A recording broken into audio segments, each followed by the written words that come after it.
Este es el resumen de Noticias de la Nación. Estas son las noticias de la semana del 14 al 20 de julio de 2025.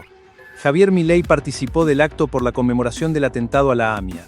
A 31 años del ataque terrorista contra la Mutual israelita, el presidente Javier Milei, acompañado de una comitiva integrada por la secretaria de Presidencia, su hermana Karina, el vocero Manuel Adorni, la ministra de Seguridad Patricia Bullrich y el ministro de Justicia Cuneo Libarona, escuchó desde primera fila el discurso del presidente de la AMIA, Osvaldo Armoza.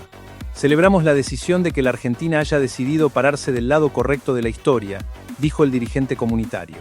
Milei se llevó de la multitud los esperados aplausos por su política de cercanía al reclamo de esclarecimiento, el impulso a la realización del juicio en ausencia para los iraníes acusados del atentado, y a la vez por su apoyo irrestricto al Estado de Israel en un Medio Oriente convulsionado por conflictos bélicos, desatados luego del ataque del grupo terrorista Hamas desde la Franja de Gaza hacia territorio israelí.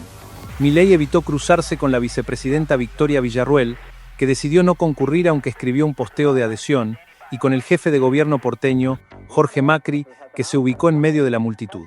Sí estuvieron algunos diputados de PRO como Sabrina Ahmechet, Fernando Iglesias o Gerardo Milman. Además de las radicales Carolina Lozada y Karina Banfi, el exembajador Diego Guelar y Maximiliano Ferraro, de la coalición cívica, el único representante de perfil claramente opositor al gobierno. Hubo una ausencia casi total de representantes del kirchnerismo y la izquierda. El secretario de Comercio, Guillermo Moreno, y el dirigente social Juan Grabois participaron del desayuno previo al acto, en la sede de la entidad comunitaria, aunque no se cruzaron con el presidente y su comitiva. Esto decía el titular de AMIA durante el acto. Irán es el máximo responsable por el atentado que asesinó 85 inocentes y dejó más de 300 heridos. La justicia de nuestro país dictaminó la responsabilidad de las más altas autoridades iraníes en la planificación y ejecución del atentado mediante su brazo armado, la organización terrorista Hezbollah, de la misma manera que lo hicieron 2 años antes contra la Embajada de Israel en Buenos Aires. Es crucial aprender del pasado y que nuestras autoridades tomen medidas para que nunca más suceda. El terrorismo está más activo que nunca, Mohsen Rabbani es agregado cultural de Irán y Salman Rauf, el Reda, miembro de Hezbollah, fueron los principales coordinadores del ataque. Sorprendentemente, Rabbani aún posee propiedades en Argentina. Respecto a Salman Rauf, Estados Unidos también lo busca por terrorismo desde el año pasado. Hacemos un llamado a nuestro gobierno y al de Estados Unidos para que trabajen juntos y logren que ese asesino enfrente la ley. El gobierno anunció el inicio del proceso de privatización de AISA.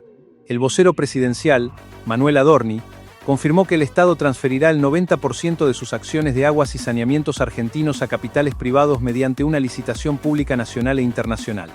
El 10% restante quedará en manos de los empleados bajo el programa de propiedad participada. El proceso será regulado por la Comisión Nacional de Valores y ajustado a estándares nacionales e internacionales. Adorni aseguró que la privatización modernizará el sector y mejorará el servicio. Desde diciembre de 2023, AISA desvinculó a 1.454 empleados, reduciendo su plantilla a 6.336 trabajadores, principalmente mediante retiros voluntarios.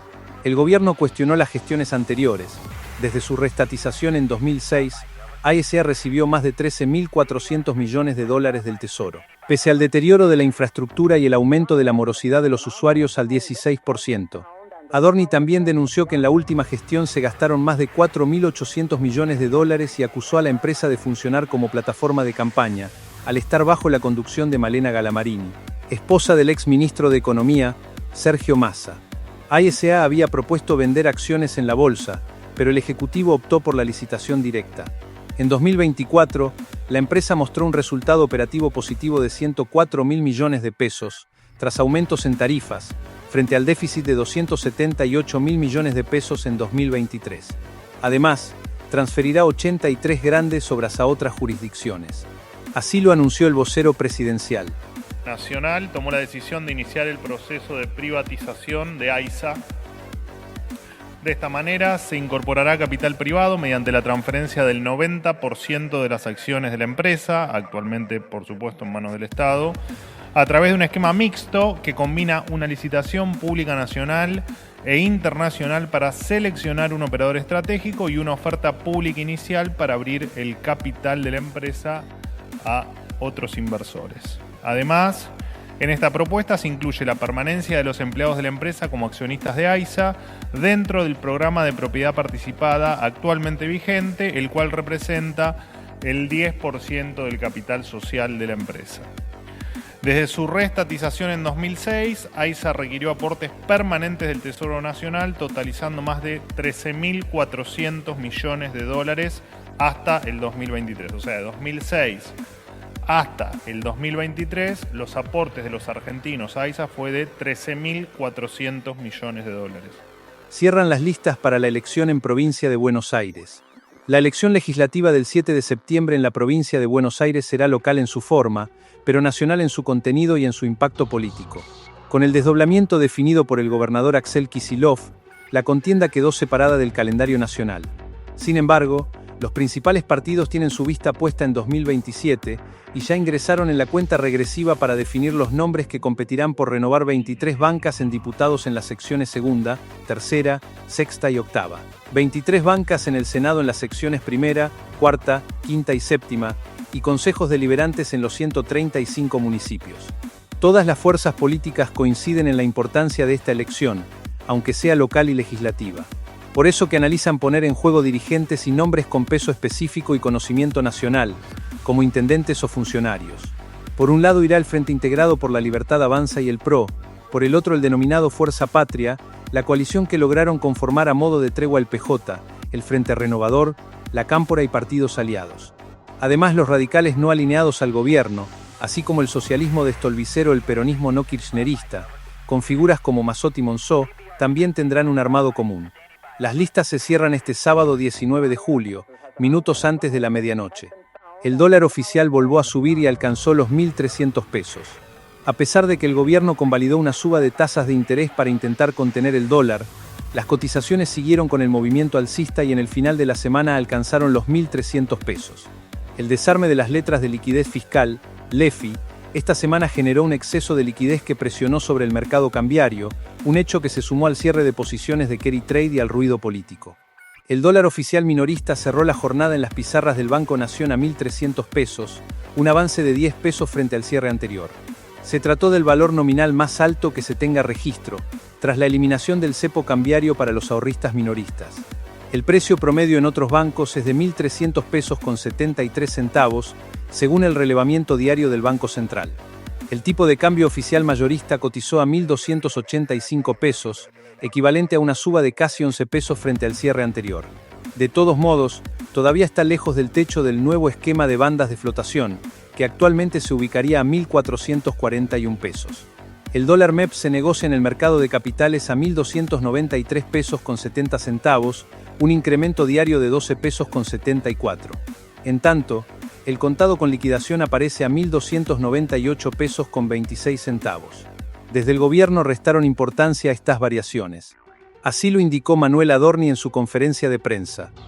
Y vamos a seguir insistiendo para explicar que esto no se vio nunca, lo que está haciendo el ministro Caputo, lo que está haciendo el presidente del Banco Central y lo que está haciendo todo el equipo económico de este gobierno, el que por supuesto monitorea el presidente de la Nación, y seguiremos explicando cuál es el camino que estamos siguiendo. Sí, y repito, es súper interesante cómo planteaste la pregunta, más allá de la comicidad. Es muy interesante hablar de cimbronazo cuando en un año y medio el dólar, salvando por supuesto los periodos intermedios, de punta a punta el dólar no ha tenido variación. Y sin embargo hablan de cimbronazo por el aumento del dólar. 2 semanas después de hablar de atraso cambiario, ¿no? O sea, de hablar de todo lo contrario. Se juega la fecha 2 del Clausura. El certamen de la Liga Profesional tiene su segunda jornada con varios partidos para este fin de semana. Este sábado habrá 5 partidos.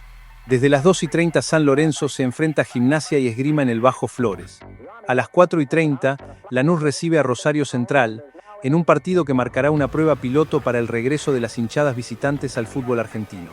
A las 6:45 habrá doble programa. Platense recibiendo a Vélez y Godoy Cruz haciendo lo propio con Sarmiento de Junín. A las 21, River visita Instituto. El domingo habrá otros 5 partidos. A las 2:30 Barracas inaugura su remodelado estadio ante Independiente Rivadavia. A las 4:45 habrá 2 encuentros. Tigre frente a Argentinos Juniors y Newell's ante Banfield. A las 19, Belgrano recibe a Racing. Y a las 21, Independiente y Talleres cierran los partidos del fin de semana. Este fue el resumen de Noticias de la Nación.